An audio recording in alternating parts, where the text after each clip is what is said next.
다녀가셨습니까?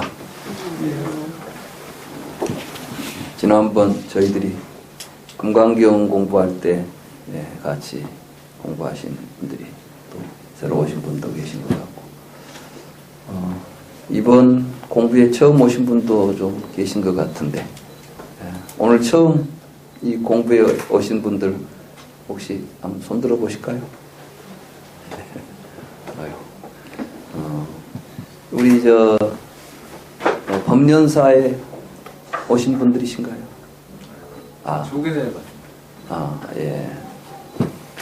또 새로운 분들이 많이 오셔서 더욱 반갑습니다. 그동안은 이제 제가 정리한 불교의 어떤 전체적인 구조를 가지고 제 책을 통해서 공부를 했었는데, 이번부터는 부처님의 경전을 통해서 같이 공부를 하는 그런 시간을 갖게 됐습니다. 제가 저도 한 40년 이상을 이제 불교 공부를 쭉 하면서 요즘에 가면 갈수록 느끼는 것은 부처님보다 더 정확하게 바르게 길을 안내하는 분은 없구나. 지금까지 제가 무슨 글을 썼지만 결국은 다 그게 부처님 말씀을 벗어날 수도 없는 것이고, 또 부처님 말씀보다 더 잘한 것도 없겠구나. 제가 한 것이 있다면 요즘 사람들이 그 당시 부처님이 사용하던 언어들을 오늘의 언어로 좀 쉽게 풀이해서 부처님 말씀을 알아들을 수 있도록 한 것이지, 거기에 조금 더 내 생각이 더 보태질 수도 없고, 이런 이제 감을 많이 느끼고 있어요.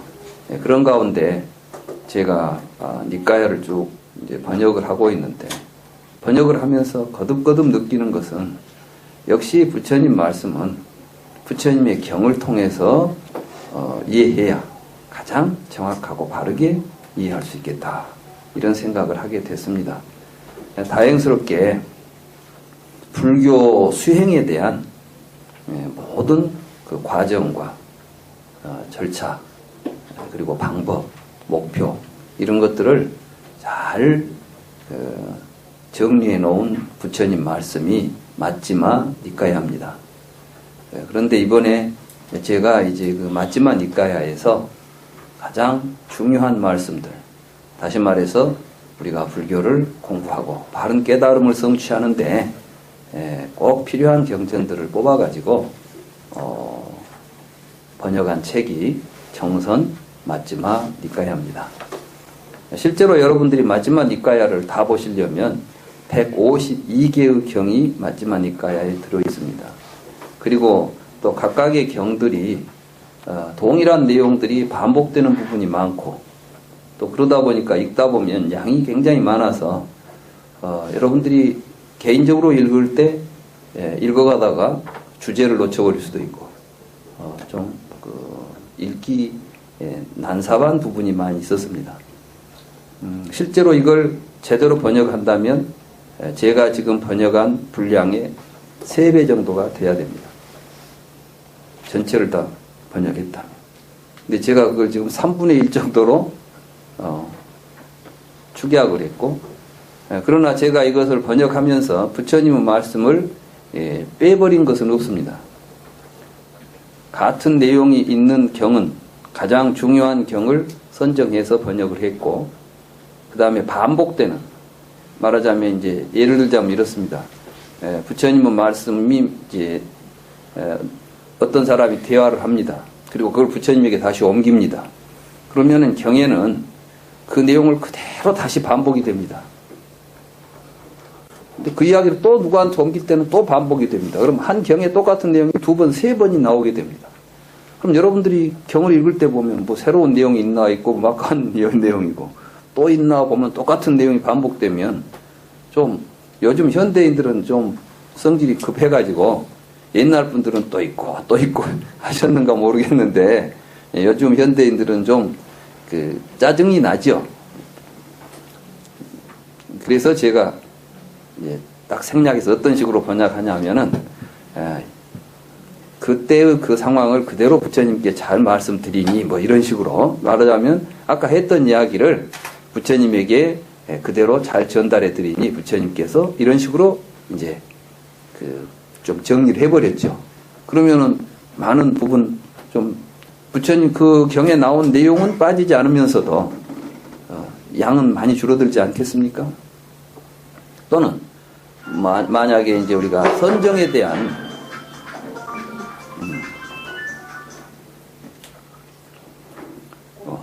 우리가 만약에 선정에 대한 이제 법문을 듣는다. 그러면은 사선정에 대한 설명이 모든 경에서 일관되게 정리된 부분이 있습니다. 그럼 그건 계속 기계적으로 반복이 되거든요. 근데 그걸 또 하고 하면 또 읽어본 사람들이 이 경에는 새로운 내용이 있나 보면 전에 봤던 거 또 하고 있고 또 하고 있고. 그래서 이제 어느 경에 말씀하신 바와 같이랄지 또는 이와 같이 사선정을 말씀하시니 이렇게 해서 이제 이미 이 경에 나와 있는 내용이 다른 경에 반복되고 또 반복되어서 여러분들이 경을 읽어가는데 너무 지루하게 느끼겠다 싶은 부분은 제가 기술적으로 생략해 가면서 번역을 했던 것이죠. 그러니까 이제 이 책을 읽어보면은 처음부터 쭉 읽어보면은 맥락이 닫아가면서 내용의 변화는 없지만 양의 변화는 있다는 것이죠. 그래서 이런 이제 기법을 좀 사용해가지고 제가 번역을 하고 있는 게 정선 니까야 번역입니다. 그래서 첫째, 처음에 제가 디가 니까야를 그런 식으로 번역해가지고 한 권의 책으로 엮었었고, 이번에 이제 마지막 니까야는 보니까 워낙 경이 많고, 사실은 디가 니까야보다 마지막 니까야는 경의 양이 훨씬 많습니다. 한 3배 정도 더 많은 경입니다. 그래서 이걸 다시 축약하다 보니까 2권의 책으로 이제 나오게 됐습니다.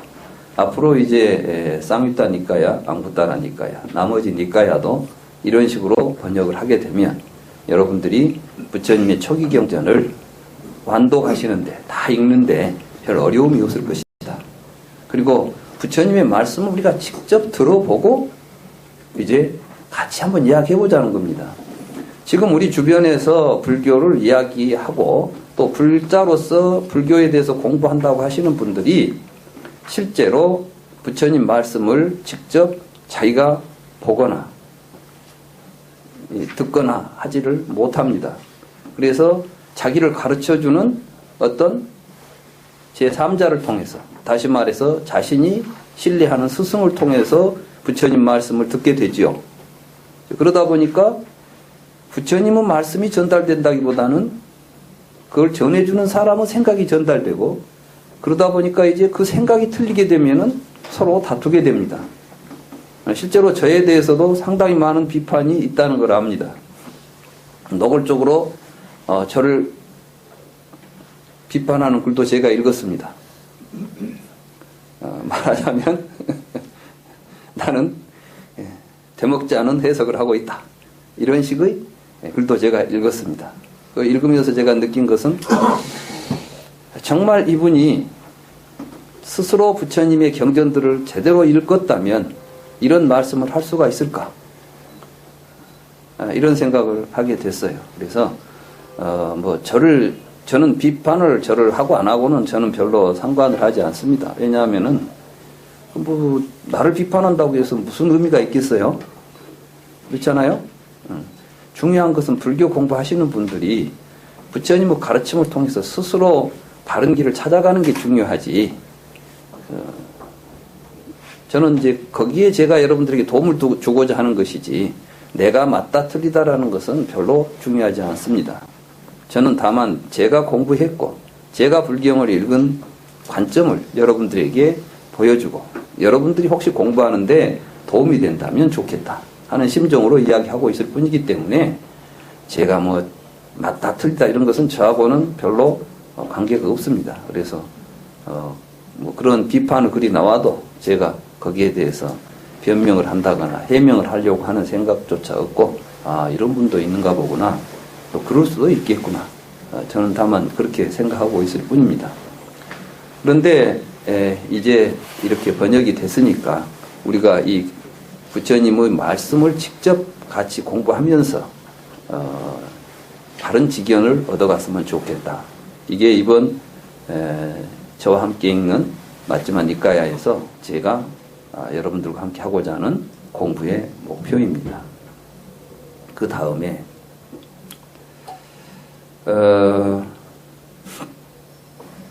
경이 번역이 좀 달리 될 겁니다.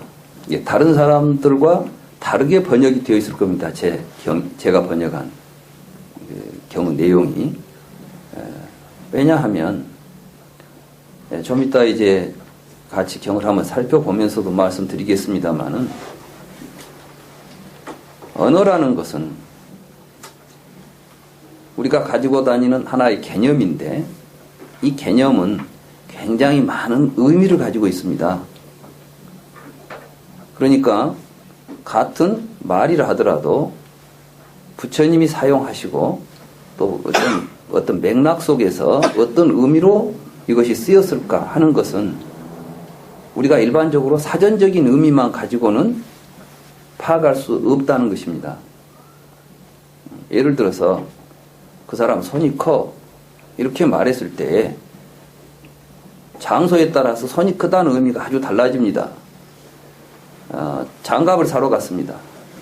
그런데 장갑을 사러 갔는데 누가 장갑을 하나 들었습니다. 나 이 사람 사주려고 장갑을 하나 사야 되겠어. 그러니까 옆에 있던 사람이 그 사람 손 큰데 그러면 그 뭐예요?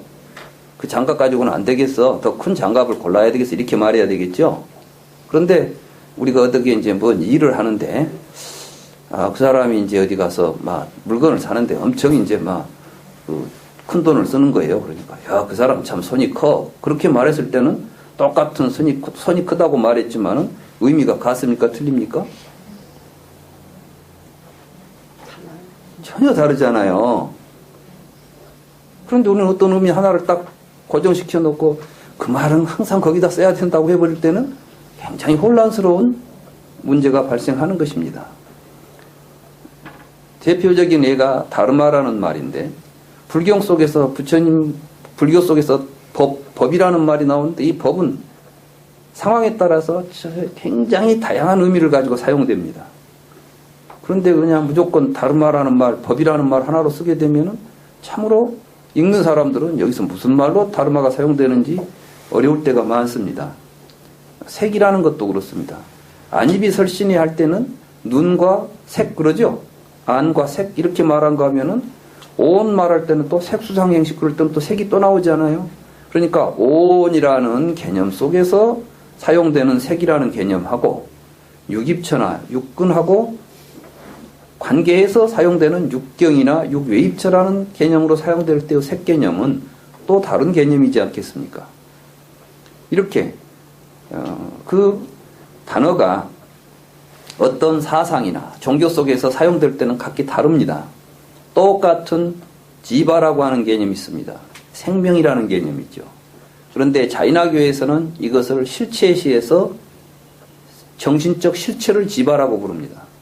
그런데 브라만교에서는 지바라고 안 부르고 그걸 아트만이라고 부릅니다. 정신적 실체를. 우리가 보통 자아라고 하는 아라는 말로 부른단 말이죠.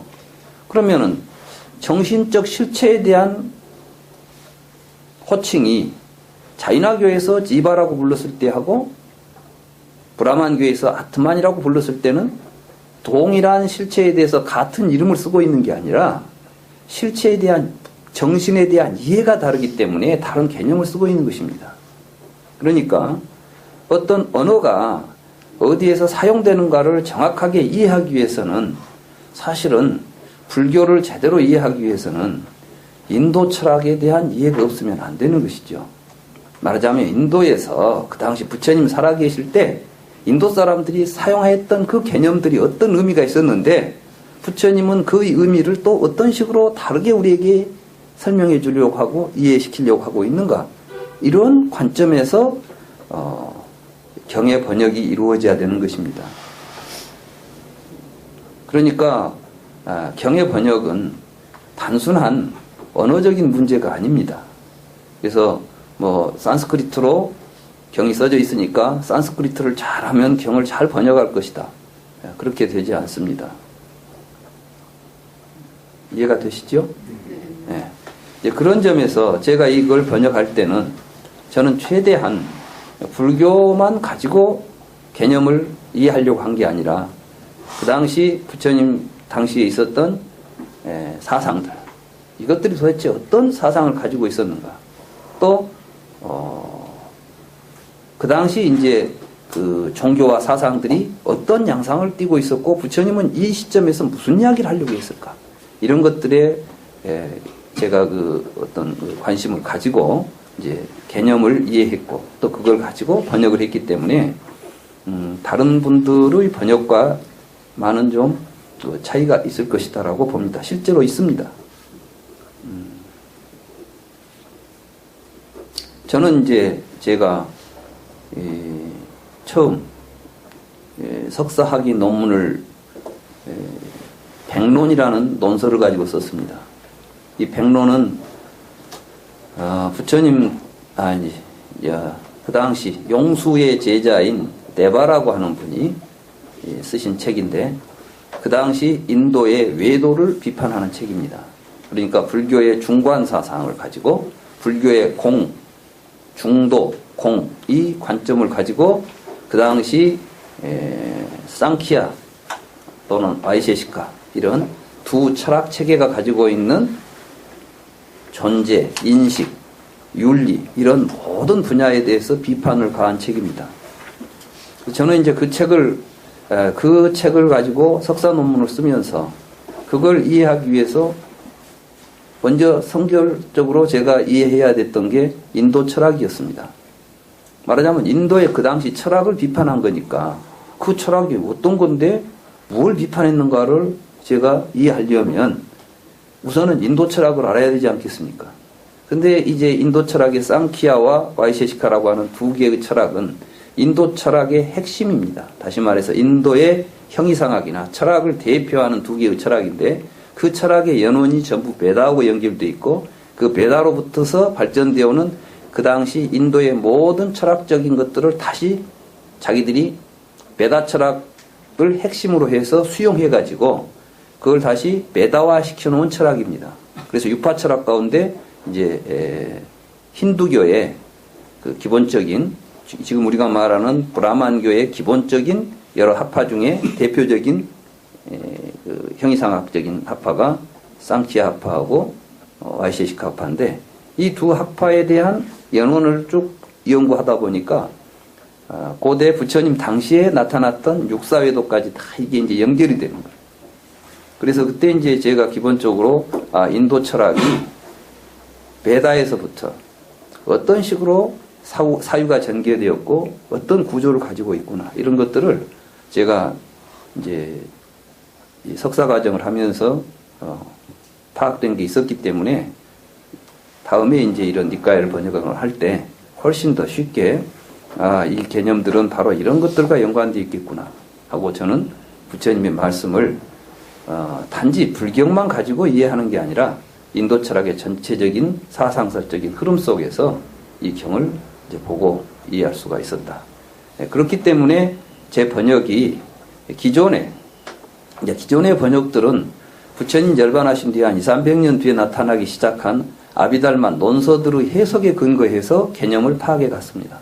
근데 저는 그러한 입장이 아니라 부처님 당시에 정말 부처님이 이 말씀을 사용하실 때 어떤 생각들이 인도 사회에 있었고 그 생각의 기초에서 부처님이 어떤 말씀을 하셨을까 이런 관점에서 경을 번역했기 때문에 분명히 다른 번역들과는 차이가 있습니다. 그래서 다른 번역에 의존해서 보시는 분들이 본다면 제 번역은 아주 잘못된 번역, 자의적인 번역, 엉터리 번역이라고 비판할 수도 있습니다. 저는 그런 비판에 대해서 그분들이 잘못됐다고는 말하지 않습니다. 그분들은 그런 관점이 있으니까 그렇게 번역할 수밖에 없었을 것이다. 다만 저는 그런 식으로 이해해가지고 제대로 이해가 되지 않았습니다. 저 자신이. 그리고 또 많은 사람들이 그런 이해에 근거해서 공부를 해가면서 어떠한 깊이 있는 깨달음에 도달하지 못하고 오히려 많은 환상에 빠져버리는 것을 제 주변에서 많이 봤습니다. 더 이상 불교가 이렇게 어떤 환상 속에 빠져가지고 막연한 기대를 가지고 공부를 하는 게 아니라 정말 아까 스님께서 말씀하신 대로 우리에게 있어서 항상 우리가 존재하는 곳은 지금 여기입니다. 나는 항상 지금 여기 있을 뿐입니다. 여러분은 아무리 용을 써도 지금 여기를 벗어날 수가 없습니다. 지금 여기를 벗어나서 단 1분이라 1초라도 아니 찰나라도 살아보신 분.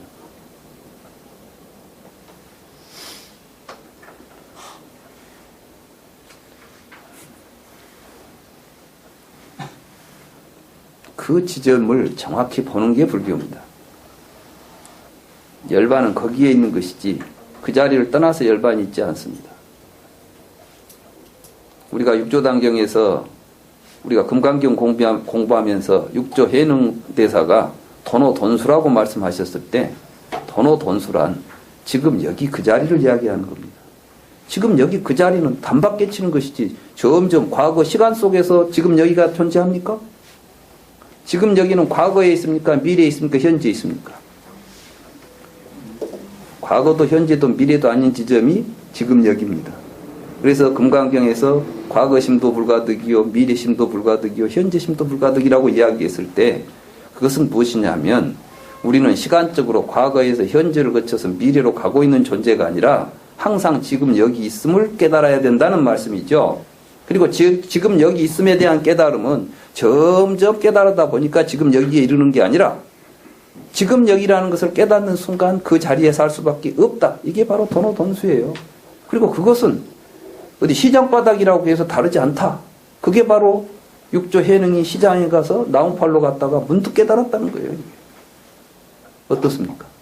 수행이라는 것이 깊은 산에 가서 깊이 앉아서 막 어디를 찾아다녀야 되겠습니까? 여러분들은 지금 여기에 있습니다. 여기를 정확하게 파악할 수 있는 자리가 깨달음입니다. 그런데 그동안 우리들에게 수행으로서 제시된 것은 마치 오랜 수행을 해가지고 막 무겁을 거쳐서 어디 가면은 뭐가 새로운 것이 나올 것처럼 시간 여행을 통해서 도달해야 될 어떤 지점처럼 또는 공간을 이동해서 우리가 가야 될 어디 다른 지점처럼 우리에게 이해되고 있었지 않았습니까? 그래서 이런 것들로부터 벗어나서 항상 우리가 살고 있는 지금 여기를 잘 보고 그 자리에 충실하게 그래서 항상 그 자리에서 우리가 행복할 수 있다면 지금 여러분 마음이 불행합니까? 지금 여기에 있는 여러분들의 마음으로 한번 살펴보십시오.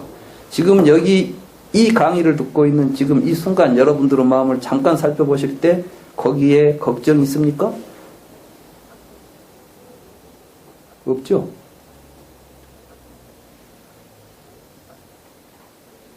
그래요. 사실은 지금 여기에는 아무것도 없습니다. 근데 여러분들의 마음이 과거로 가면 후회가 생기고 미래로 가면 걱정이 생깁니다. 그렇습니까? 지금 여기만 잘 지키고 산다면 우리는 해탈입니다.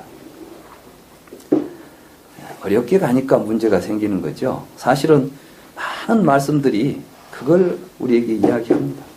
그래서 이제 우리가 한번 이 경을 통해서 한번 살펴보자고요. 저는 경을 읽다 보니까 모든 경이 바로 그 지점을 향해 있다는 걸 보고 있습니다. 그래서 이번 공부를 통해서 우리가 가야 될 지점은 지금 여기입니다. 항상 오셔서 지금 여기를 확인하시는 그러한 공부가 이번에 될 것이다. 이런 생각을 하고 있습니다. 그러니까 어려울 건 없겠죠. 여러분들이 내가 있지도 않고 나하고 전혀 관계도 없는 데를 가려고 하면 힘들겠지만 언제나 내가 있었고 항상 있고 떠날 수도 없고 버릴 수도 없는 그 지점을 우리가 보자는 것이니까 그러니까 그 지점은 다른 사람을 통해서 봐야 되겠습니까? 나 자신을 통해서 봐야 되겠습니까? 자신을 통해서. 예. 그래서 부처님께서 돌아가실 때 남에게 의지하지 마라. 너 자신에게 의지하라. 그리고 다른 것에 의지하지 말고 내 가르침에 의지하라. 그때 부처님의 가르침은 무엇이었다고요? 바로 지금 여기에서 항상 행복한 사람을 보여주는 가르침이다. 내 가르침에 의지해야 된다. 그 말은 다른 말로 말하면 너 자신에게 의지해야 된다는 말하고 동의어입니다. 단어는 틀리죠? 내 가르침에 의지하라는 말을 했으니까 두 가지를 이야기한 것 같죠? 사실은 한 가지를 이야기한 겁니다. 이게 부처님의 말씀이에요. 그래서 우리가 이제 그런 공부를 앞으로 같이 하게 될 것입니다. 그리고 이 공부는 그래서 이번부터는 제가 그동안은 혼자 2시간 동안을 하니까 저도 좀 피곤하고 여러분들은 또 거의 자기 반성이 없이 받아들이기만 하잖아요. 근데 불교 공부는 자기 자신에게 의지해야 된다고 그랬잖아요. 그러니까 제가 1시간 동안은 부처님의 가르침을 알려줄 겁니다. 그러니까 이것은 부처님의 법에 의지하고 그 다음에 1시간 동안은 자기 자신에게 의지하는 시간을 가질 것입니다. 그러면 이 가르침을 우리가 스스로 자신에게 반조해서 한번 살펴보는 시간을 갖고 그 다음에 나누는 시간을 가질 것입니다. 함께 이 법문을 나는 듣고 그동안 그걸 또 생각의 안으로 성찰해 보니까 이게 성찰이 반야입니다. 성찰해 보니까 이런 걸 느꼈다. 전에 내가 생각했던 것과 다른 점이 있다. 자기 자신이 어떤 변화가 왔다. 이런 것들을 같이 한번 이야기해 보게 되면 훨씬 더 공부하는데 진척이 빠르고 확실할 것이다. 그런 생각을 했습니다. 그래서 이제 해량 스님하고 그런 방향으로 앞으로 공부를 진행하기로 이렇게 이야기를 했고 그래서 1시간은 제가 강의를 하고 1시간 해량 스님의 지도 아래서 성찰하는 시간을 갖는 그런 순서로 진행이 될 것입니다.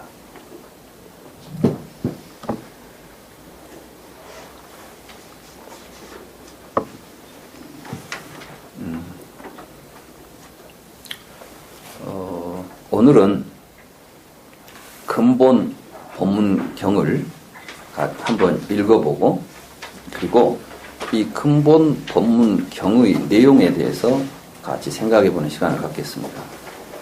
참고로 말씀드린다면 이 경이 불교 공부하는 데 있어서 가장 중요한 경입니다. 이 경을 정확하게 이해해야만 앞으로 우리가 공부를 해갈 수가 있습니다. 그래서 이름이 근본 법문입니다. 경은 길지 않기 때문에 같이 합송을 하겠습니다. 24절에 이와 같이 나는 들었습니다. 같이 소리를 내서 마음을 모아서 부처님의 말씀을 우리가 다시 듣는다는 그러한 마음으로 같이 합송을 하도록 하겠습니다. 이와 같이 나는 들었습니다. 한때 세종께서는 묵가따의 수바가 숲속에서 가장 큰 쌀라나무 아래 머무시었습니다. 그곳에서 세종께서 비구들이여라고 비구들을 불렀습니다. 비구들은 존경하는 스승님하고 대답했습니다. 세종께서 말씀하셨습니다. 비구들이여 그대들에게 모든 가르침의 근본이 되는 법문을 설하겠소. 잘 듣고 깊이 생각하도록 하시오. 내가 이야기하겠소. 그렇게 하겠습니다. 세존이시여라고 그 비구들이 대답했습니다. 세종께서는 다음과 같이 말씀하셨습니다. 비구들이 성인을 무시하고 성인의 가르침을 이해하지 못하고 성인의 가르침에서 배우지 못하고 참사람을 무시하고 참사람의 가르침에 배우지 못하고 참사람의 가르침에서 배우지 못한 무지한 범부는 땅을 땅으로 개념적으로 인식한다오. 땅을 땅으로 개념적으로 인식하고 나서 땅을 생각하고 땅에 대하여 생각하고 땅이다라고 생각하고 땅은 나의 소유다라고 생각하고 땅을 매락한다오. 그 까닭은 무엇인가? 그는 정확하게 모르기 때문이다라고 나는 말한다오. 비구들이여 마음의 평온을 성취하지 못한 유학비구는 누구나 더할 나위 없는 행복을 희구하며 살아간다. 그는 땅을 땅으로 체험적으로 인식한다. 땅을 땅으로 체험적으로 인식하고 나서 땅을 생각하지 않고 땅에 대하여 생각하지 않고 땅이다라고 생각하지 않고 땅은 나의 소유다라고 생각하지 않고 땅을 매락하지 않는다. 그 까닭은 무엇인가? 그는 정확하게 알고자 하기 때문이다라고 나는 말한다. 비구들이여 비구로서 번뇌를 멸진하고 수행을 완성하고 해야 할 일을 마치고 짐을 내려놓고 자신의 목적에 도달하여 존재의 결박을 끊고 바른 지혜를 갖추어 해탈하라 하는 누구나 땅을 땅으로 체험적으로 인식한다오. 땅을 땅으로 체험적으로 인식하고 나서 땅을 생각하지 않고 땅에 대하여 생각하지 않고 땅이다라고 생각하지 않고 땅은 나의 소유다라고 생각하지 않고 땅을 애락하지 않는다오. 그 까닭은 무엇인가? 그는 정확하게 알고 있기 때문이다라고 나는 말한다오.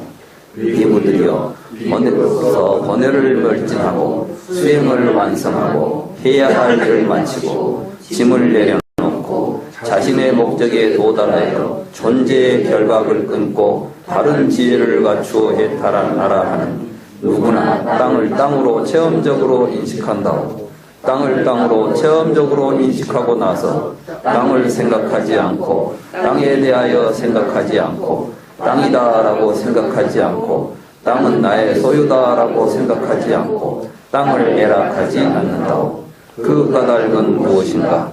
탐욕이 지멸하여 탐욕에서 벗어났고 분노가 지멸하여 분노에서 벗어났고 어리석음이 지멸하여 어리석음에서 벗어났기 때문이요.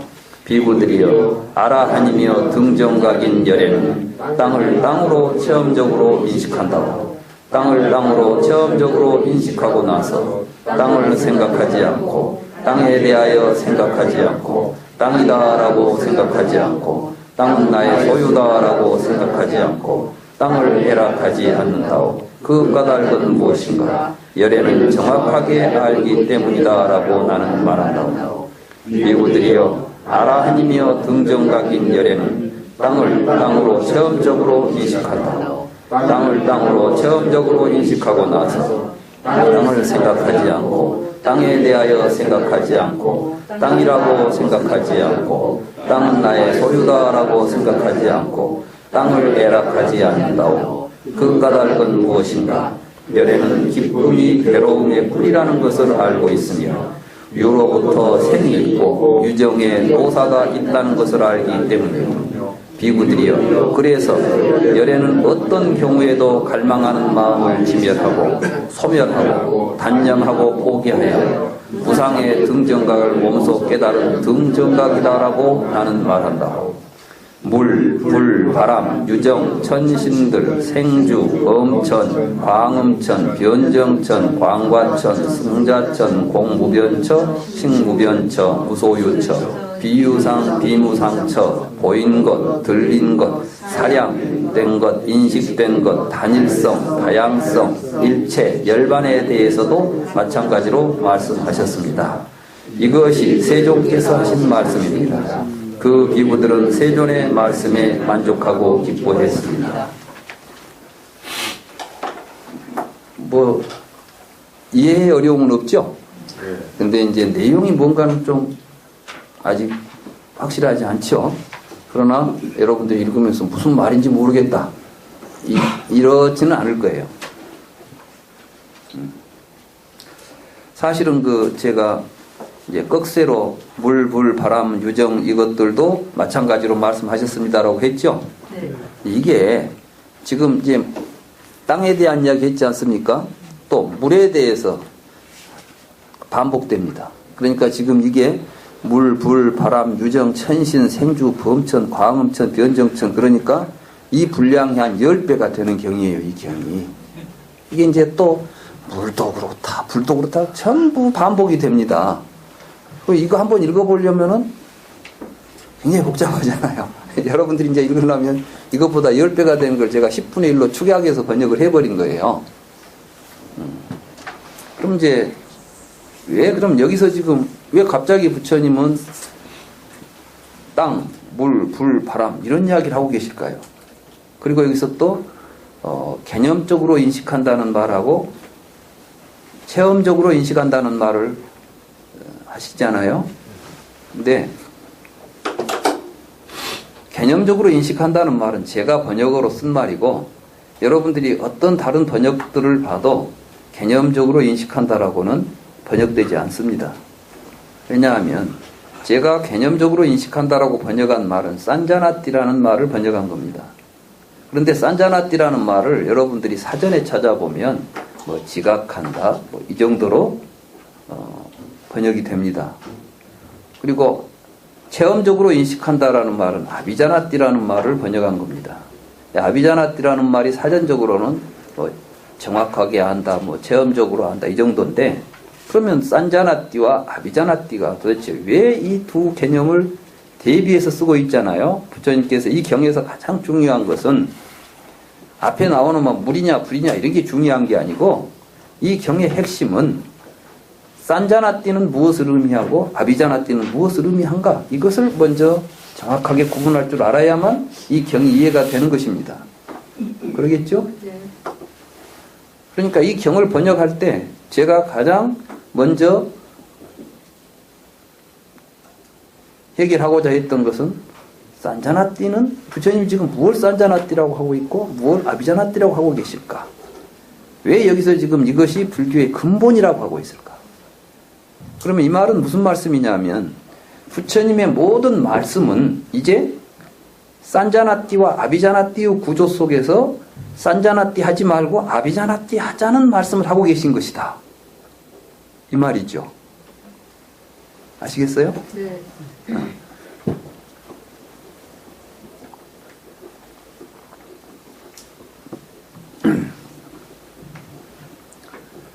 세상에 처음 나온 애가 흙을 손으로 만졌을 때 이건 땅이다라고 만졌을까요?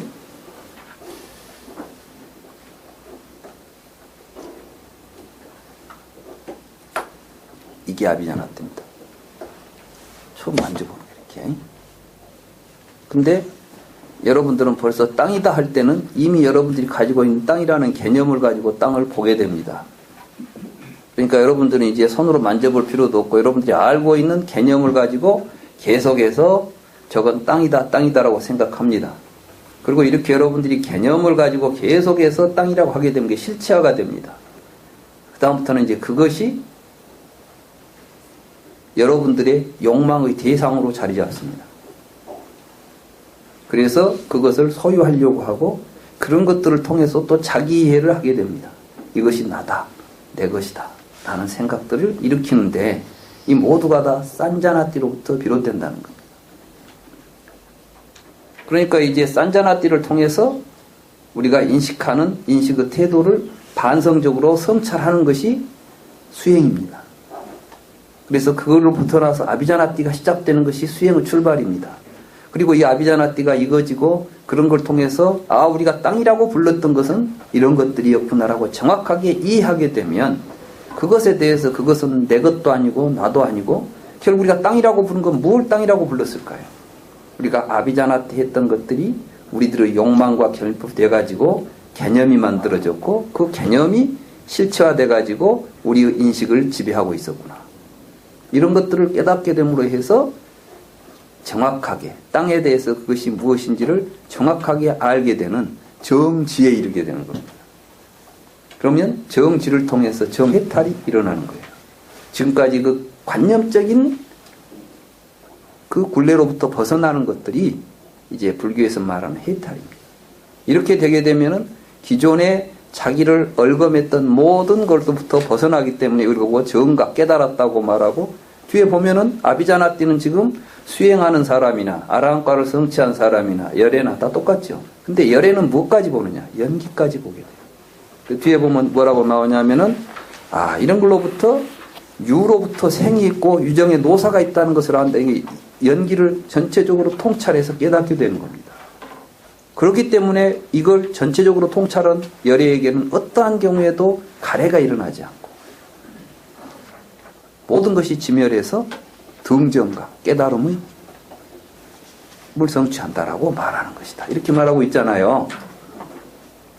사실 여기에 이제 지금 앞으로 우리가 공부하는 게 전부 이제 산자나띠로부터 벗어나서 아비자나띠로 가도록 해주는 가르침들입니다. 이걸 알고 경을 읽고 공부를 해야지, 이걸 모르고 어디로 가자는 것인지도 모르고 경이다 해서 무조건 외운다고 되고 우리가 이해한다고 해서 되는 건 아니지 않겠습니까? 저는 깜짝 놀랐습니다.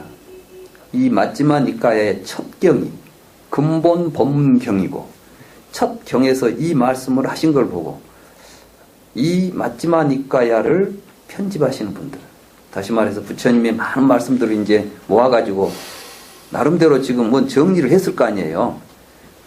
마구잡이로 그냥 막 이거 부처님 말씀이니까 몽땅 모아놓고 순서대로 경을 붙인 게 아니란 말씀이에요.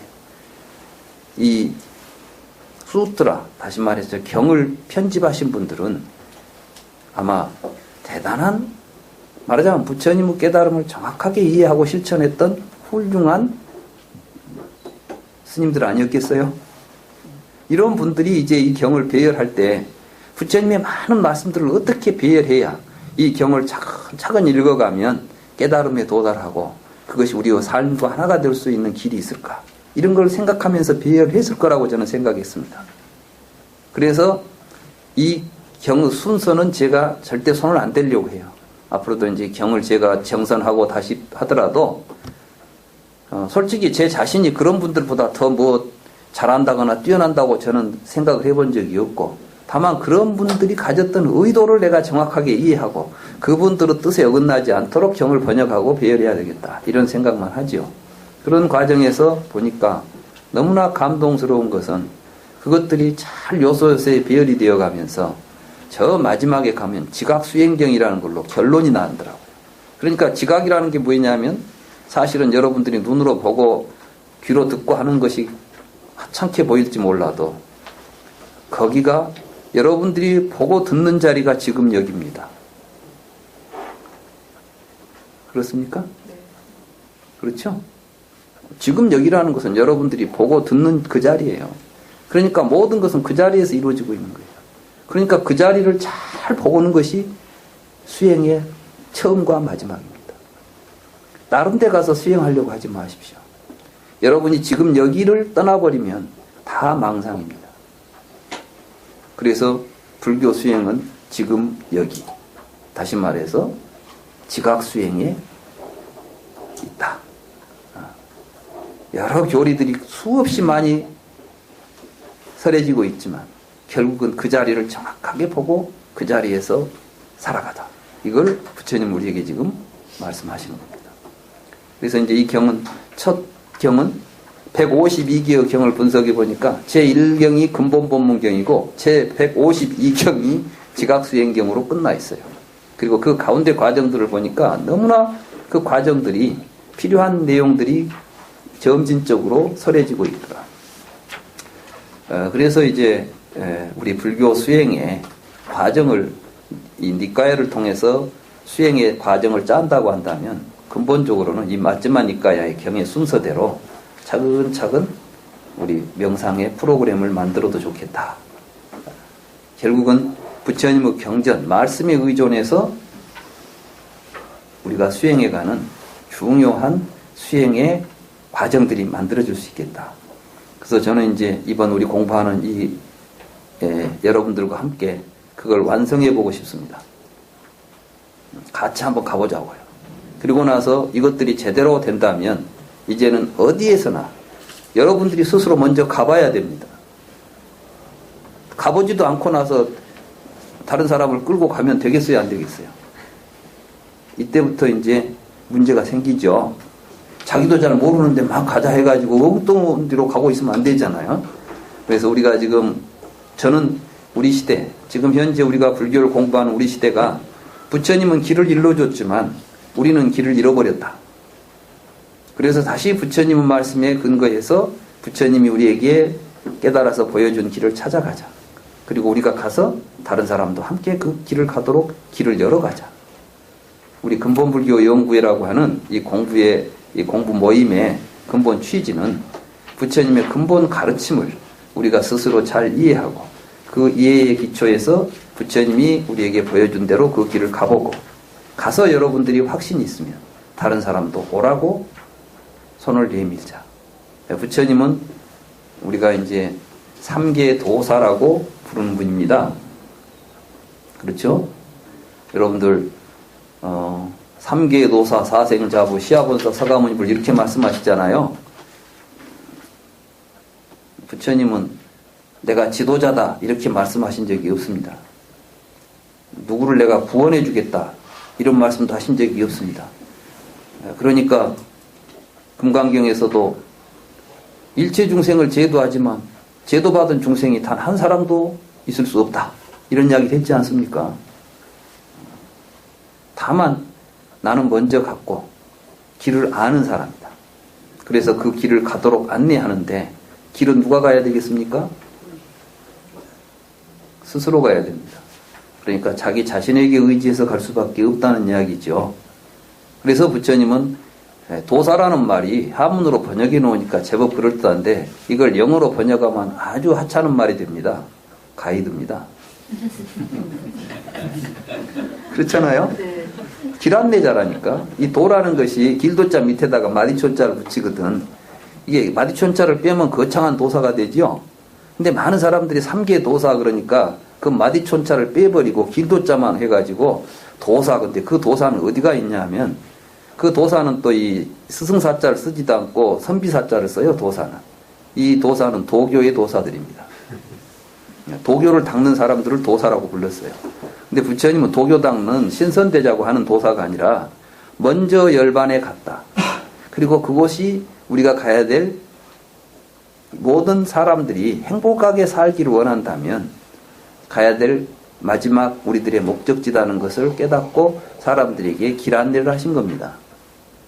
그래서 부처님은 그걸 갖다가 동네에도 비유를 했어요. 이게 나가라라고 하는 경에 보면 나는 길이 다 묵어가지고 사람들이 다니지 않아가지고 길이 다 묵어버린 그 길, 이제 없어져 버린 길을 스스로 개척해서 가서 보니까 옛 선인들이 옛날에 다 깨달았던 사람들은 다 같이 도달했던, 그러니까 그건 뭐냐면 없는 자리를 만든 게 아니라는 뜻입니다.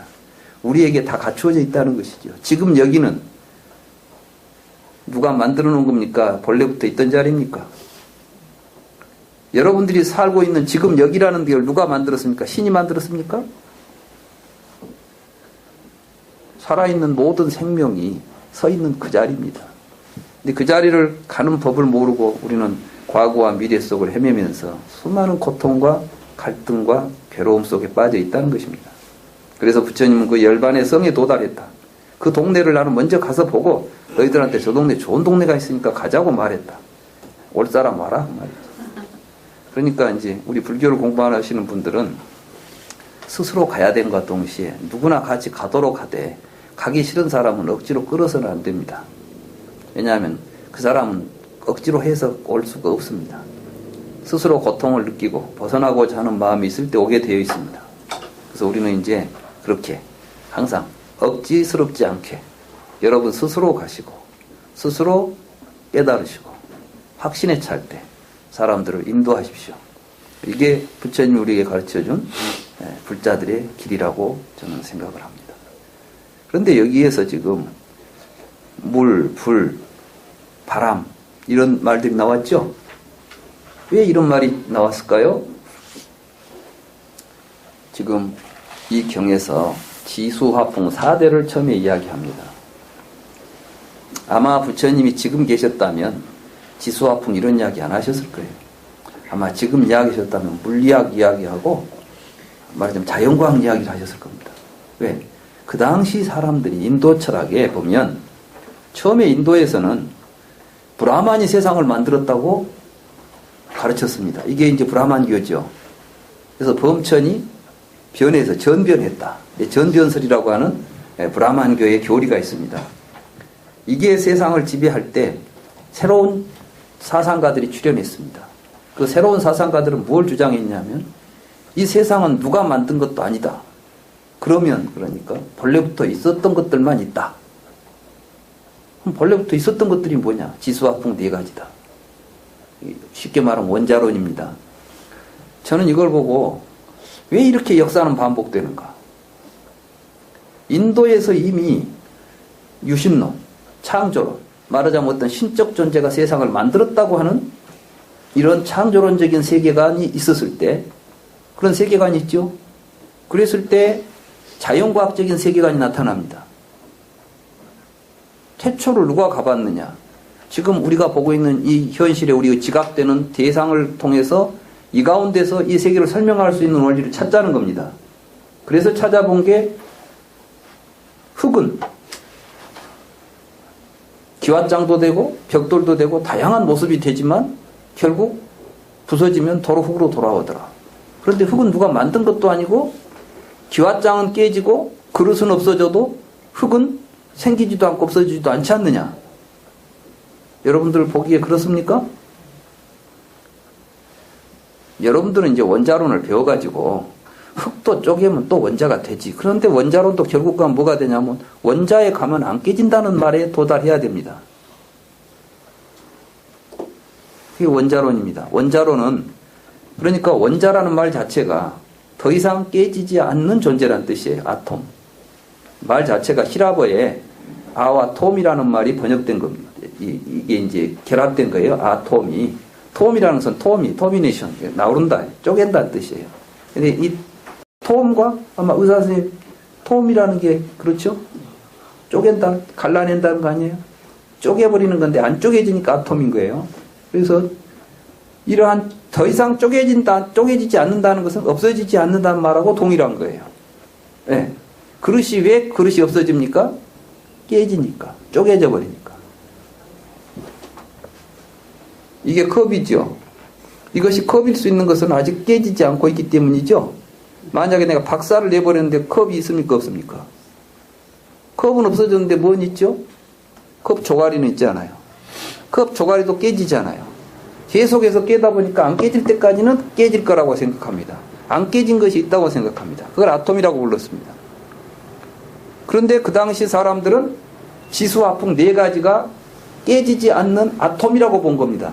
그러니까 고대의 원자론인 것이죠. 이 정도 왔으면 많은 사람들이 그랬겠구나 하고 다 이제 거기에 승복을 합니다. 말하자면 그렇겠구나 같은 이해를 하게 된다는 거죠. 요즘 우리 현대과학에서 우리에게 뭘 설명했냐면 이 세상을 이루고 있는 모든 물질들은 원자로 이루어졌다. 그렇게 말했죠. 그 원자론이 나타나면서 뭐가 깨집니까? 창조론이 깨진 거예요. 그러니까 서구 기독교에서는 1000년 동안 세상의 모든 하나님이 창조했다. 이렇게 믿고 살다가 르네상스 이후에 자연과학이 발달하고 과학자들이 새로운 이론을 제시하면서 원자를 이야기해버리니까 신학이 들어설 자리가 없습니다. 그래서 궁핍하게 하나 만들어 놓은 게 신학이라고 하는 학문인 거예요. 그건 물질은 그냥 과학자들이 연구하고 이 영혼의 세계, 영적인 세계는 신학적으로 해야 되지 않겠어? 어떻게 인간의 영혼은 물질하고 좀 틀리지 않아? 이렇게 이제 하나 살 길을 찾아간 게 신학이라는 거예요. 그전에는 신학이 따로 없었죠. 왜냐하면은 하나님이 곧 진리고 기독교 자체가 철학이고 종교고 과학이고 다 이걸 모든 걸 다 기독교로 다 설명해냈던 거죠. 근데 과학적인 영역이 나타나가지고 새로운 설명을 해야 되니까 종교적으로 살아남기 위해서 이제 신학이라는 이야기를 하고 그것은 종교적인 영역과 과학적인 영역은 다른 거야 라고 우리에게 이제 가르칩니다. 그러니까 지금도 학교에다 막 학생들한테 그걸 가르치다 보니까 종교 영역과 종교적 진리와 물질적 진리, 물리적 진리 막 진리가 여러 개가 되죠. 근데 세상에 뭐 진리가 여러 개 있겠어요. 그러니까 이제 살아남기 위한 방편들로 나타난 것들이 현대의 다양한 학문들인 것입니다. 그러나 과학이 나타나면서 그 모든 기존의 학문들을 다 무너뜨려 버린 것입니다. 그러니까 지금도 아무리 신학적으로 뭔 이야기 하다가도 이건 과학적이야 그 말 한마디면은 전부 입을 다물죠. 그래서 요즘은 과학적이라는 말을 덮을 이야기가 없잖아요. 그 당시가 그랬습니다. 그때 부처님이 그럼 과연 이러한 유물론적이고 원자론적인 게 진실인가를 따져보자는 겁니다. 그러면 그 사람들이 원자라고 불렀던 것의 근원은 어디에서 출발했을까요? 원자도 쌌냐입니다. 우리 개념적 어떤 구조인데 과연 그 개념이 왜 만들어지고 어떻게 만들어졌는가를 직접 보면 결국 우리는 눈으로 보고 귀로 들은 것을 가지고 만들어낸 것입니다. 그렇습니까? 안 그렇습니까? 그렇습니다. 과학자들이 뭘 가지고 과학합니까? 과학자가 눈도 없고 귀도 없다면 과학이 되겠습니까? 안 되겠습니까? 과학자들이 근거하고 있는 것은 사실은 외부의 물질이 아니라 지 눈과 지 코와 지 입인 것입니다. 우리가 말하는 물질이라고 부르는 것도 관념의 구조인 것입니다. 사실은 많은 분들이 불교를 어떤 신비한 체험이고 종교적인 수행이라는 것을 하다 보면 뭔가 우리가 알 수 없고 볼 수 없는 미지의 세계들이 막 드러날 것이다. 그런 걸 무시하면 뭐 불교가 뭐가 되냐 하지만 부처님은 그런 분이 아닙니다. 여기 말씀하시잖아요. 너희들은 땅에 대해서 개념적으로 인식해가지고 그것은 내 것이다, 영원하다 뭐 이렇게 하고 있지만 실질적으로 그것이 어떻게 너에게 땅으로 인식되고 있는가를 아비자나티 해보라는 겁니다. 그러니까 땅을 아비자나티 하고 보면은 뭐가 나타난다고요? 아, 내가 땅이라고 알고 있는 모든 관념은 우리들이 만들어낸 유의다. 이게 이제 유의라는 개념이에요. 부처님께서 유의와 무의라고 말씀하셨죠? 이걸 우리가 정확하게 이해했을 때 그런 관념의 유의로부터 벗어나서 지금 여기에서 느끼고 살아가는 생생한 삶을 직접 보고 살 수 있다. 이런 이야기들입니다. 이게. 그러니까 이것은 과학을 또다시 성찰해서 과학의 뿌리까지도 보아버리고 이런 걸 극복해 가는 겁니다. 그러다 보니까 과학자들이 지금 이제 원자론이라는데 처음에는 모두 다 혹해가지고 이제 세상에 있는 모든 원자의 종류만 다 찾아내면은 이 세계를 완전히 이해할 수 있다고 생각했던 게 원자론적 가설입니다. 그렇게 해서 160 몇 가지 원자를 다 우리가 모든 물질을 분석해서 원자까지 찾아냈을 때 과학적으로는 끝났다고 생각한 거예요. 물리학은 다 끝난 거예요. 그리고 그 과학적인 원자가 또 뭐까지 했냐면은 이것들이 같이 화학 반응까지 일으킨다고 생각함으로 해서 물적인 양적인 변화뿐만 아니라 질적인 변화까지도 설명해 줄 수 있으니까 물리와 화학이라고 하는 두 개의 큰 자연과학적 구조를 가지고 인간과 세계를 전부 설명할 수 있다고 생각했습니다. 그래서 나타난 게 이제 생화학이라고 하는 분야예요. 생화학은 뭐냐면 생명 현상을 화학적으로 규명하겠다는 거예요. 근데 요즘은 생화학이라는 말이 잘 안 쓰입니다. 왜냐하면 생명을 화학적으로 환원적으로 설명할 수가 없는 구조라는 것이 드러남으로 해서 그러니까 생화학은 생명 구조를 원자론적으로 설명해낼 수 있다고 생각했고 그 원자론이 가지고 있는 화학적 구조로서 생명 현상을 설명해 보려고 했던 것인데 그게 안 된 겁니다. 그러니까 이제 먼저 과학 쪽에서 생명 현상을 다루려고 할 때 보니까 굉장히 애매한 거예요. 우리가 알고 있는 이미 원자와 가지고 설명 안 되는 부분이 생명의 문제인 것입니다. 그러니까 이제 종교 쪽에서는 보아라. 생명은 신비한 거 아니냐. 그런데 생명 자체가 굉장히 중요한 사건들이 벌어지기 시작합니다. 이제 생명과학 쪽에서. 뭐가 나타나죠? DNA, 유전자 이런 게 이제 막 발견되면서 이제 아기 돌리라고 하는 그 복제양이 출연했죠.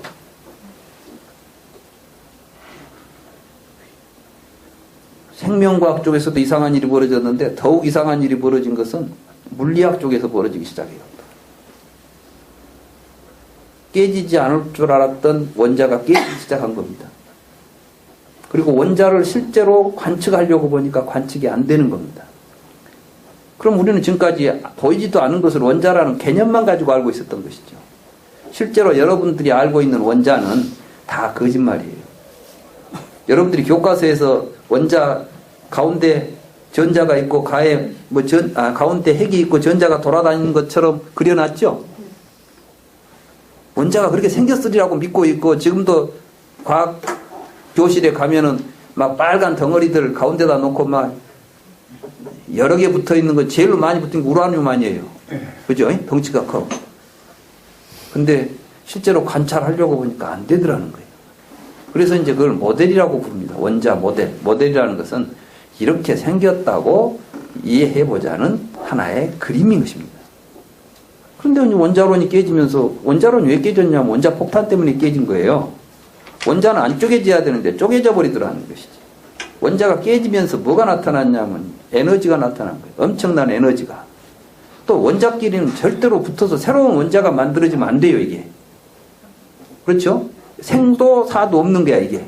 정말 불생불멸한 존재가 원자라고 생각했는데 이게 그렇지 않더라는 거예요. 왜? 작은 원조가 융합을 하면서 새로운 원자가 만들어지는데 그 순간 또 뭐가 생긴다고요? 엄청난 에너지가 나와요. 이게 수소폭탄입니다.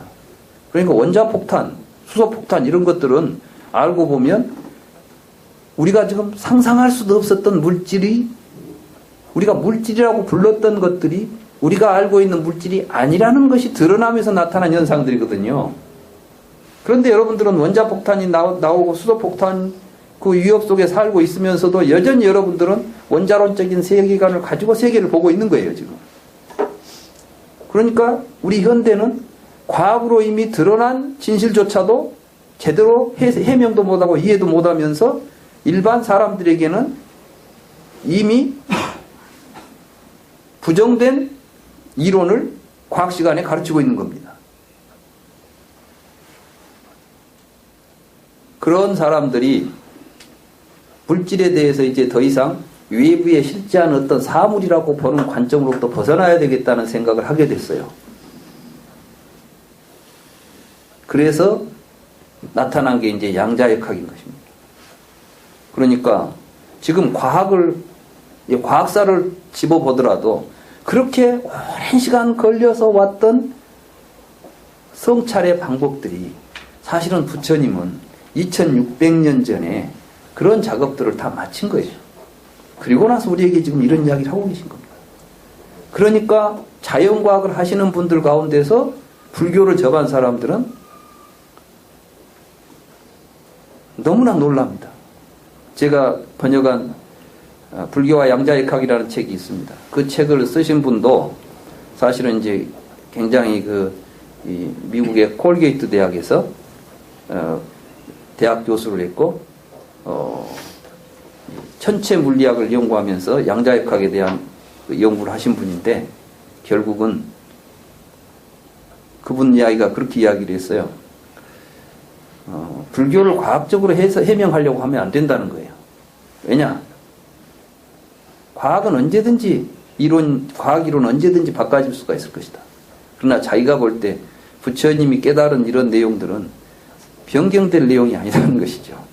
그래서 오히려 과학적으로 해명해버리면 부처님의 깨달음을 축소시켜서 우리들이 불교를 과학적으로만 이해할 수 있는데 그것보다 훨씬 불교가 더 넓은 영역을 가지고 있다는 것이죠. 깨달음 영역이. 우리가 아직 과학적으로 미치지 못한 영역까지도 부처님의 큰 깨달음 속에 있다고 자기는 믿는다는 것입니다. 이만큼 우리가 지금 공부하는 것은 저는 이제 이런 이야기를 하고 싶어요. 우리가 불교를 공부하면서 어떤 종교적인 환상을 가지고 접근해서는 안 되겠다. 또 우리가 자기 나름대로 이거 해가지고 뭐 신통한 뭐가 생길 거라고 예상하고 이런 공부를 해서는 안 되겠다.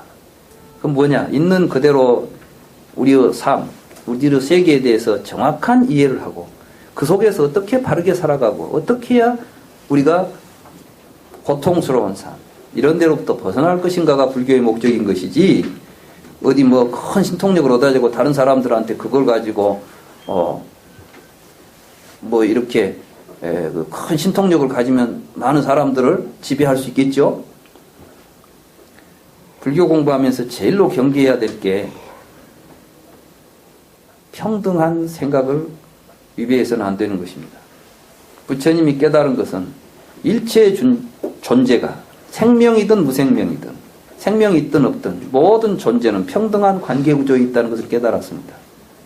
그랬기 때문에 진실로 불법을 깨달은 사람이라면 절대로 자기 자신을 다른 사람보다 우월하다고 생각한다거나 다른 사람보다 자기가 다른 사람을 자기가 뭐 어떻게 해줄 수 있다거나 이런 생각을 할 수 없다는 것입니다. 그건 부처님의 이 말씀을 통해서도 확인이 됩니다. 부처님께서 제가 누차 말씀드리지만은 반유언경이라고 하는 파리 니빠나 수타 대반열반경이죠.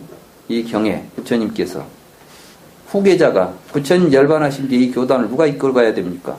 부처님이 깜짝 놀랍니다. 이 교단에 지도자가 있느냐?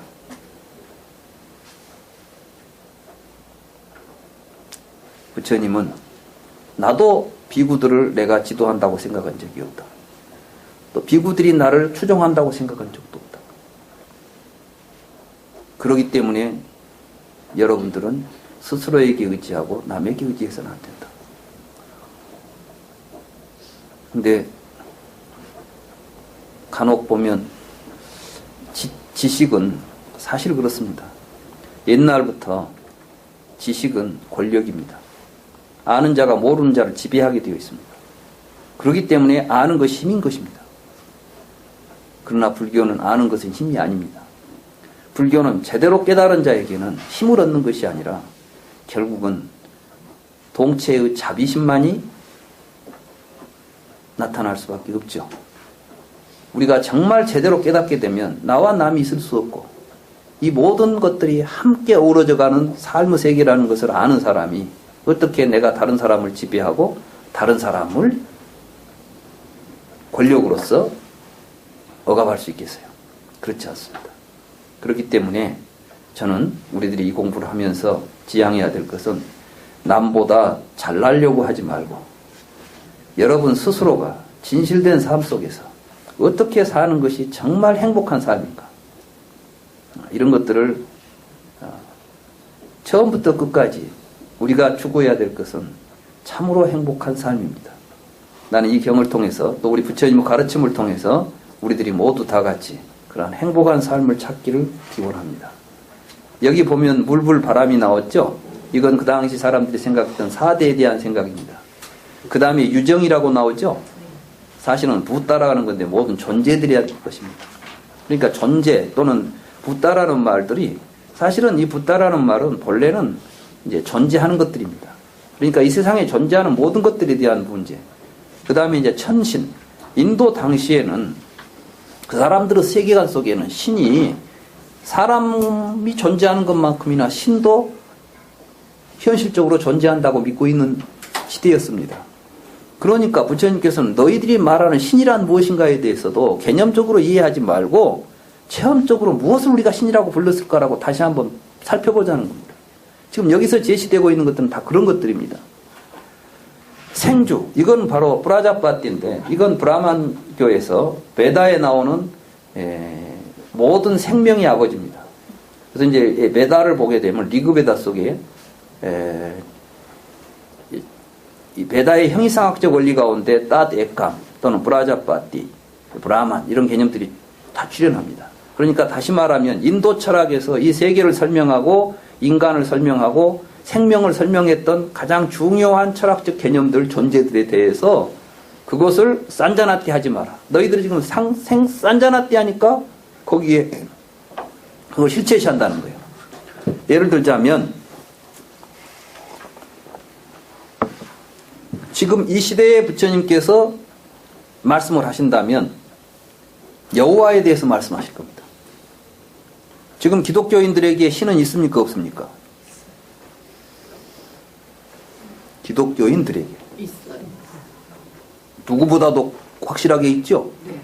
근데 그게 정말 눈에 보이고 우리가 아비자나티 할 수 있는, 체험할 수 있는 신입니까? 관념적으로만 존재하는 신입니까?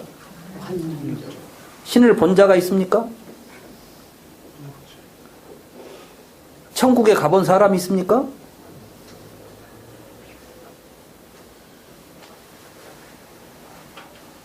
참으로 이상하지 않습니까?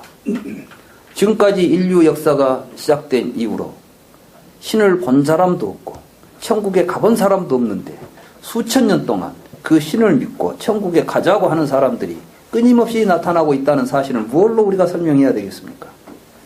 부처님은 산자나띠 하기 때문에 일어난 사건이다라고 말하는 것입니다.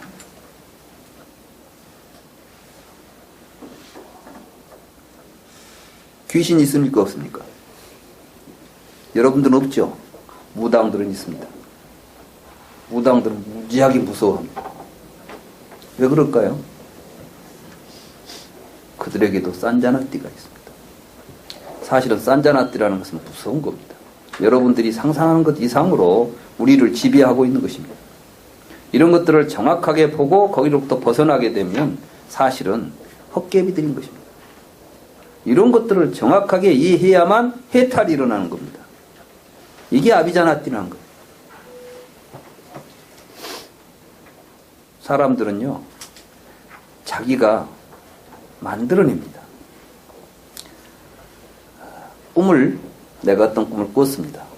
여러분들이 개꿈이라고 생각하고 잊어버리면 아무것도 아닙니다. 그런데 꿈에다가 뭘 하나 만들어가지고 이 꿈이 뭔가라고 생각했는데 갑자기 어떤 사건이 하나 터집니다. 꿈하고 연결을 시킵니다. 아, 그랬구나. 이제 이때부터 자기가 상상을 만들어가기 시작하면 이제 그 사람에게는 날마다 우리는 꿈을 꿉니다. 여러분들이 몰라도 꿈을 꾸고 있습니다. 여러분들이 정말 신경을 써서 꿈에다가 의미를 부여하게 되면은 이제 여러분들은 더 자주 꿈도 꾸고 더 신통한 꿈도 꾸게 되어 있습니다. 여러분들 스스로가 꿈에 대해서 그건 꿈이라는 것은 꿈일 뿐이야라고 생각해버린 사람들한테는 꿈이 꾸어도 무슨 꿈 꾼지도 모르고 일어나죠. 사실은 가장 건강한 상태입니다. 그런데 이제 꿈이 자꾸 뭐가 나타나기 시작하고 꿈하고 연결되기 시작하면 그때부터는 좀 위험한 거예요. 그러니까 불교 공부를 하면 꿈 꾸면 안 되고 꿈 없는 잠을 자야 됩니다. 그래서 정말 아시겠어요? 네. 산자나띠는 모든 인간의 삶 속에서 내재해 있는데 그게 바로 우리들을 불안하게 하고 고통스럽게 하는 뿌리들입니다. 그래서 이런 것들로부터 벗어나기 위해서. 그럼 여기 보면 이제 견정천인이 뭐 이렇게 나오죠. 이때부터는 불교에서는 이것들을 뭘로 다 소화시키냐면 선정의 세계로 다시 흡수합니다. 그래서 초선, 2선, 3선, 4선 이렇게 가죠. 이런 선정의 세계는 뭐냐면 우리들의 산자나띠.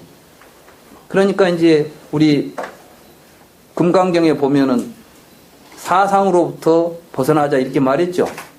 이 사상이 바로 산자나띠이기 때문에 나타나는 것들입니다. 그러니까 금강경에서 아상, 인상, 중생상, 수자상을 버려라 하는 이야기나 산자나띠를 버리고 아비자나띠 하라는 이야기가 전혀 지금 문장으로는 같은 문장이 하나도 없죠. 그러나 그 내면의 구조에서는 같습니까? 다릅니까? 같습니다. 그러니까 우리는 문자만 보고 금강경은 대승경전이다. 그러니까 아비달마나 또는 초기경전하고는 전혀 다르다. 이렇게 보는 것은 근본을 보지 않고 보면 다르죠. 말이 틀리죠. 그러나 근본을 알고 보면 사실은 같은 이야기를 다르게 하고 있다는 것입니다. 그래서 이제 이러한 지금 수행을 통해서 얻게 되는 여러 가지 것들도 결국은 산자나띠가 아직 떨어지지 않은 상태에서 산자나띠가 점점 더 희박해지면서 나타나는 현상들이에요. 그래서 마지막에 가게 되면은 그 상이 멸해버립니다. 이걸 보고 상지멸이라고 그러죠. 상수멸이라고 그러죠. 산냐 웨다나 니로다라고 그러잖아요. 이게 산냐 또 그 산냐의 근거가 되는 웨다나.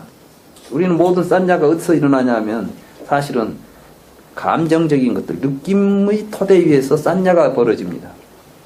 여러분들은 서양에서 철학은 우리들이 막 알고 있는 여러 가지 언어적 구조, 개념을 서양 철학에서는 굉장히 중요시합니다. 이것은 이성적 구조라고 봤기 때문에 여기에 진리가 있다고 지금까지 믿어왔던 겁니다.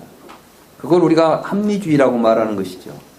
그런데 서구에서 그 합리주의가 서양 근세 철학 때 확립이 되는데 현대 철학에 와서 그것들이 의심을 받기 시작합니다. 그래서 나타나는 게 포스트 모더니즘이다. 요즘 우리가 말하는 포스트 모더니즘이라는 것은 서구가 가지고 있었던 합리주의적인 사고가 결코 정당하지 않다는 것을 이야기하는 겁니다. 쉽게 말해서 서구의 합리주의는 싼냐의 극치인 거입니다. 쌍즈냐의 극치인 거죠. 그래서 이 쌍즈냐의 한계점을 느끼고 지금 뭔가 새로운 탈출구를 찾고 있는 게 현대 철학이라고 볼 수 있는데 현대 철학에서 아직까지 아비자나띠라고 하는 이러한 구체적인 철학의 방법들은 모릅니다. 다만 애매하게 이것일까 저것일까 지금 굉장히 오락가락하죠.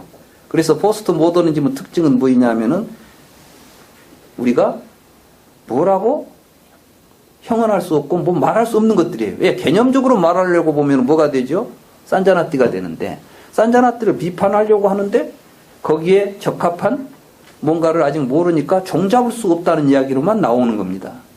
그러니까 이 포스트 모더니즘 뭐 문학이나 철학을 보게 되면은 굉장히 무슨 말을 하는지 뭐 해체 뭐 이야기하는데 아주 종잡을 수 없어. 이해하려고만 할수록 더 어려워져 버리죠. 왜?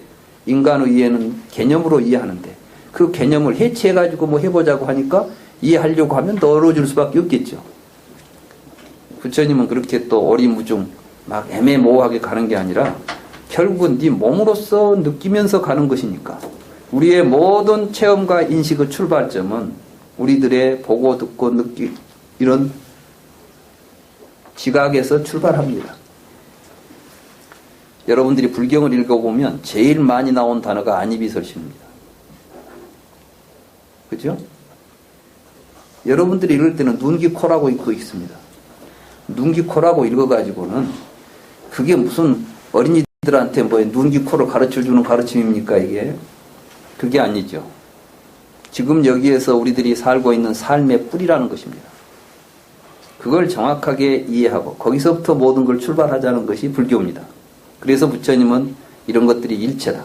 여기서부터 모든 게 시작된다. 이렇게 말하고 있는 것입니다. 그래서 이제 여기 보면 비상, 비무상, 저까지 가죠. 그 다음에 이제 보인 것, 들린 것, 사량된 것, 인식된 것, 단일성, 다양성, 일체, 열반. 이게 이제 사실은 우리가 불교를 공부하면 아비자나띠를 해갈 때 하나하나 성찰하게 되면 그때그때 봐야 될 매우 중요한 우리들 의식 속에 있는 싼야의 구조들입니다. 이런 것들을 결국은 모든 일체, 그것들이 이 모든 싼야가 일어나고 있는 근본 바탕을 우리가 분명하게 깨달아서 열반으로 가는 길이다. 이렇게 지금 이야기가 되고 있는데, 그래서 여기에 뭐 물, 불, 바람 그러니까 여러 가지 열거해 놓고 다 똑같다는 이야기로구나. 이런 식으로 보시면 또 안 됩니다.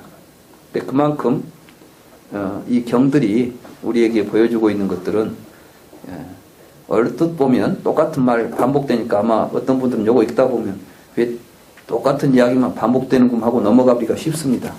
그러나 그렇지 않다는 걸 우리가 잘 이해해야 되겠습니다.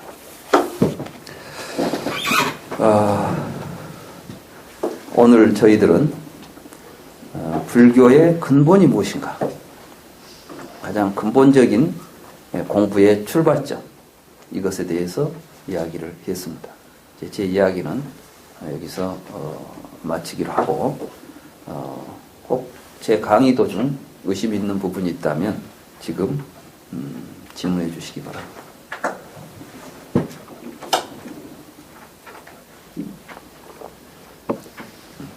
없다면 잠시 쉬었다가 아까 말씀드린 대로 이 부분에 대해서 이제 우리가 산자나띠와 아비자나띠에 대해서 내가 지금까지 했던 것들은 왜 이것이 산자나띠인가, 뭐 이런 것들에 대해서 한번 좀 성찰해보는 시간을 갖도록 하고, 잠시 쉬시면서 또 우리 뭐 좀 간식 더 준비되어 있죠? 차와 간식을 드시면서 잠시 쉬시기 바랍니다.